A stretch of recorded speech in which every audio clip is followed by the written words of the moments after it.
OK, 3.2. Modéliser maintenant la décroissance exponentielle.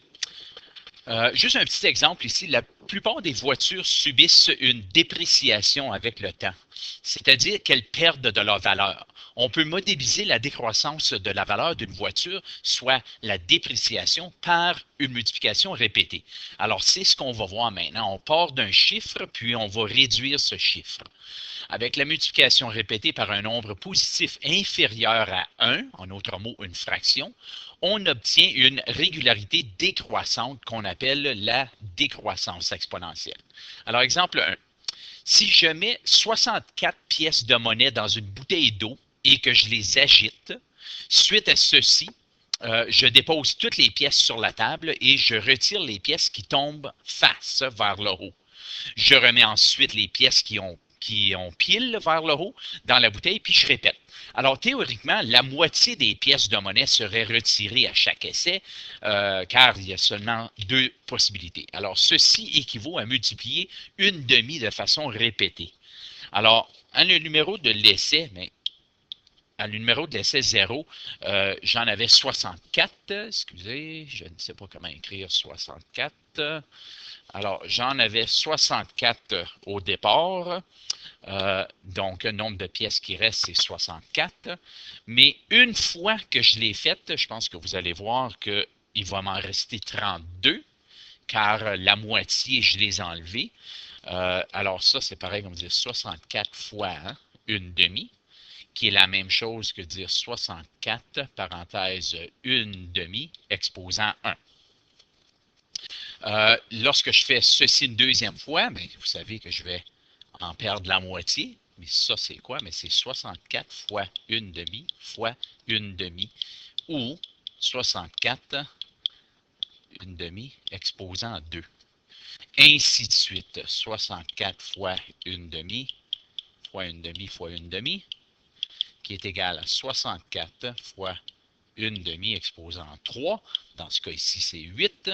Puis le dernier, 64 fois une demi fois une demi, ainsi de suite, qui est égal à 64 fois une demi, puis une demi, on le voit 1, 2, 3, 4 fois, donc exposant 4, qui va me rester avec 4 pièces.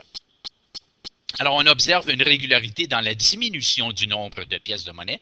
On commence avec 64, on multiplie ce nombre par une demi, ou c'est la même chose que de diviser par 2.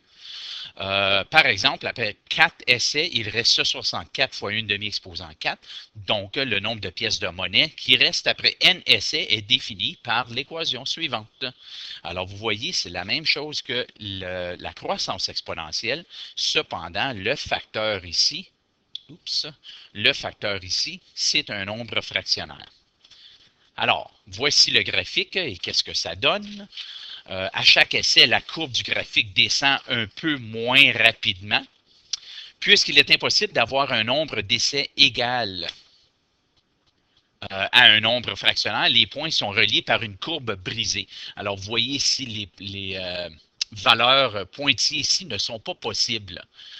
Pour la simple raison qu'on peut faire un essai une fois, on peut le faire deux fois, on peut le faire trois fois, mais les valeurs entre 3 et 4, disons, ben, on ne peut pas les compter.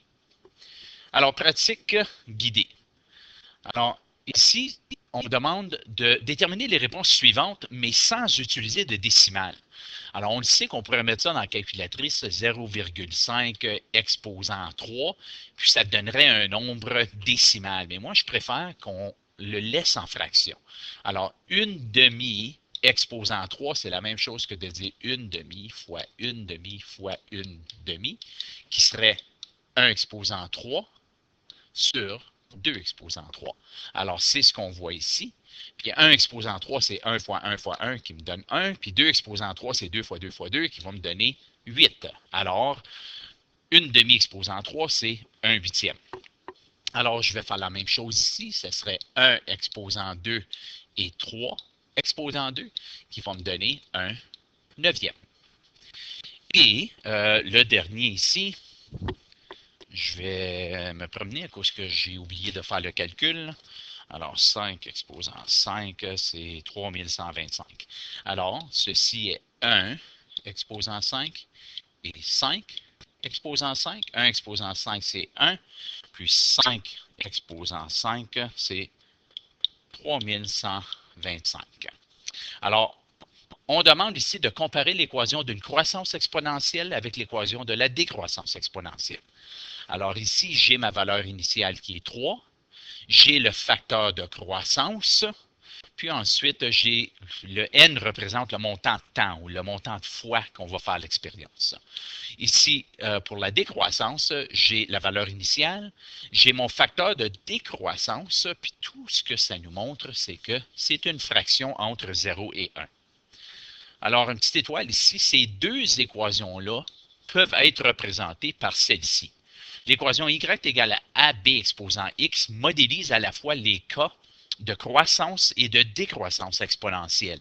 La variable A représente la valeur initiale, alors ceci, ça serait A. Puis la valeur B représente le facteur de croissance, qui serait ceci. Puis la variable Y est la valeur obtenue après X période. Alors, X, c'est mon exposant. C'est toujours le montant de temps ou le montant de fois ou la période de croissance ou de décroissance exponentielle. Alors, une deuxième pratique guidée. Une balle de caoutchouc tombe d'une hauteur de 200 cm et rebondit plusieurs fois. Après chaque rebond, la balle s'élève à 80% de sa hauteur précédente. Alors, premièrement, on veut formuler une équation qui définit la hauteur de la balle après le nème rebond, puis ensuite calcule la hauteur de la balle après le 5e rebond. Alors, la valeur de Y ici, on a dit qu'on veut utiliser H. La valeur initiale est 200.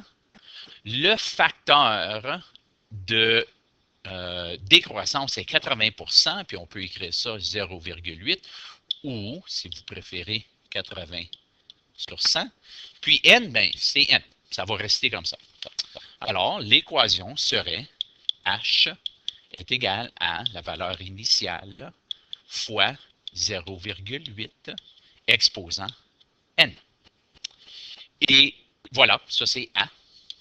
Puis pour B, on avait demandé de le faire pour la même équation, 0,8.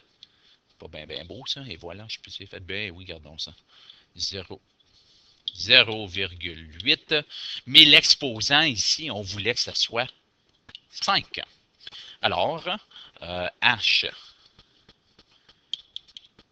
est égal à 200. Là, je vais faire mon 0,8 exposant 5. Ça me donne, exposant 5, ça me donne 0,32768. Puis je pourrais tout mettre ça dans ma calculatrice. Et fois 200, ça me donne 65,5. Alors, la question demandait calcule la hauteur de la balle après le 5e rebond. Mais après 5 rebonds, on voit que c'est 65,5 cm. C'était l'unité. Alors voilà, pratique autonome aux pages 159, 160, puis 161.